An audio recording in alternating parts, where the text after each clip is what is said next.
Hi everyone, and welcome into a holiday edition of US Open Live. I'm Mike Trossel, joined as always by Ned Michaels. And we have a great show for you today. Ned's going to put on a beard and fire up the sleigh because it's time to give out gifts to US Open competitors. And we hear from Michael Breed, who breaks down the sixth hole at Winged Foot, one of the great short par fours in the game.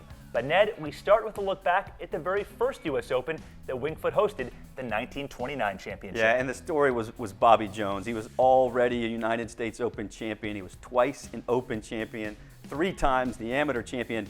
He was the story.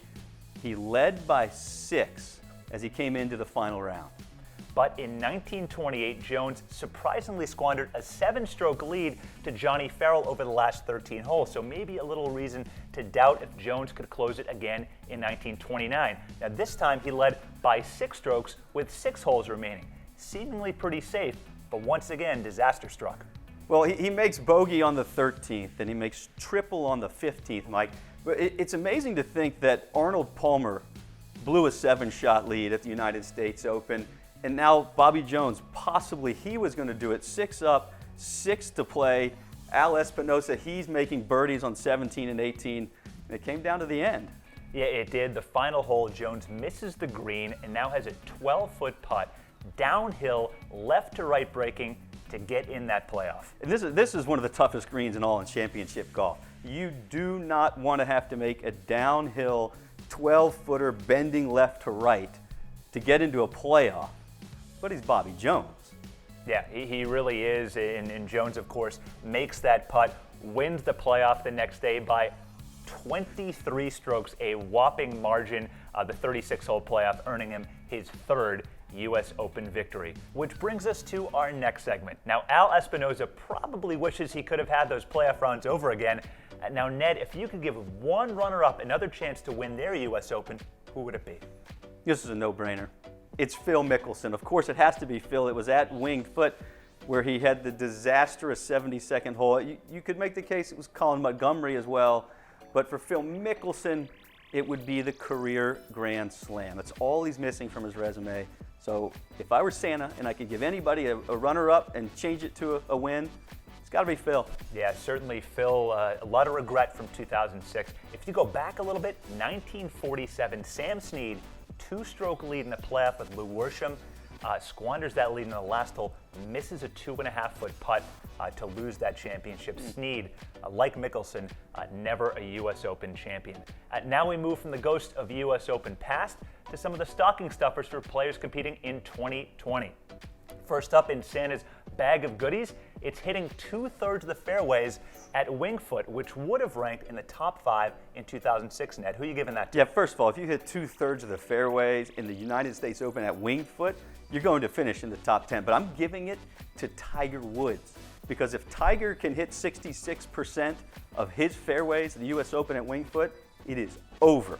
You can go ahead and etch his name in the trophy. Tiger Woods, please hit 2/3 of your fairway. Yeah, I think a lot of golf fans would like that. All right, next up, it's not Elf on the Shelf, but it is no 3 putts over 72 holes in a US Open championship, something that Jack Nicklaus did in 1962 against Arnold Palmer.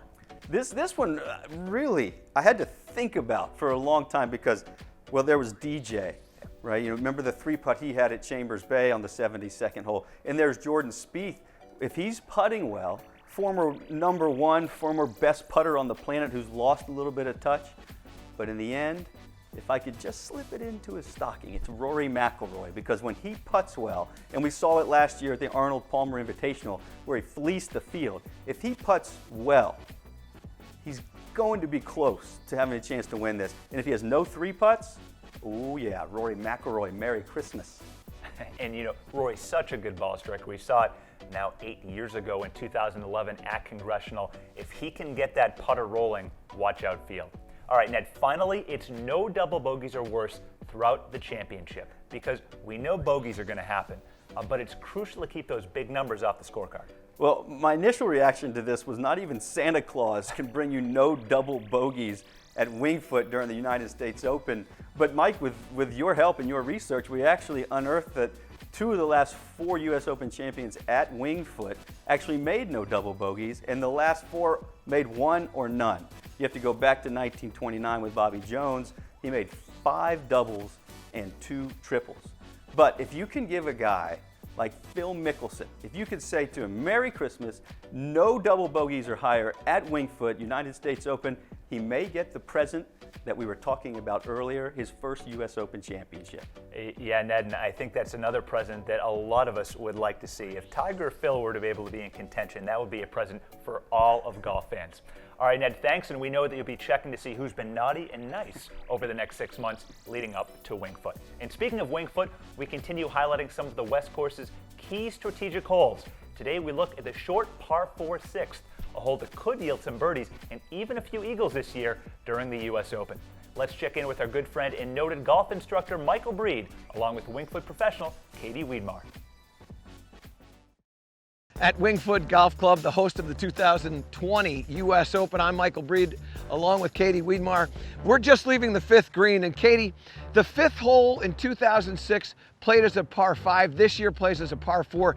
In 06, this area of the course, 5, 6, 7, was really the part you had to take advantage of. Absolutely. In 2020, it's going to play a little different. Since 2006, we rerouted the creek, removed a bunker, so now balls have a better chance of entering that creek and making this hole a little harder. This is a reachable par 4, 325-ish yards, and I think that you're going to see a lot of people hitting driver. Though Ben Hogan, according to my book, in 1959 at the U.S. Open, he laid up to 150 yards and then played a 7-iron approach to this green.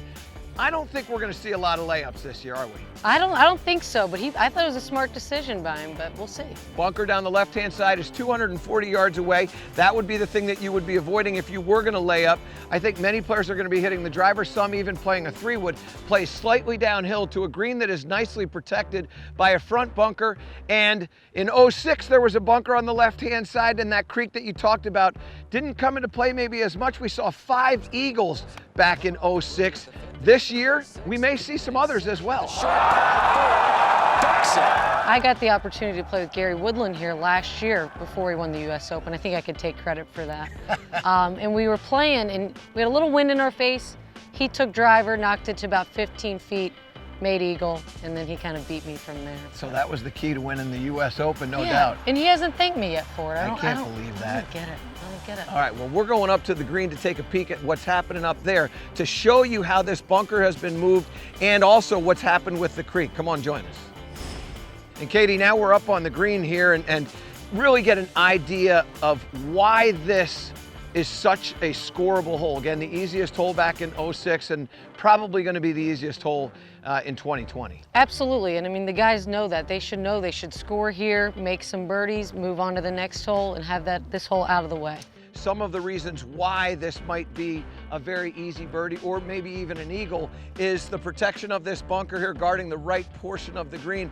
But as you're on the left-hand side of this, even though the rough is going to be a little bit thicker, the access to the hole locations, it's very, very doable. Oh yeah, you've got plenty of green width to work from over there. So you have plenty of room to throw it up here, hopefully get it tight, and then make that birdie we talked about. And this green actually pitches, it releases water and everything from high right to low left, which if you miss on the left-hand side, it will capture that shot around the green very easily. I'm expecting to see a lot of birdies here, and I'm going with more eagles this year than were in 2006. You? I like that bet. I'll take you up on that. All right, well, we'll find out.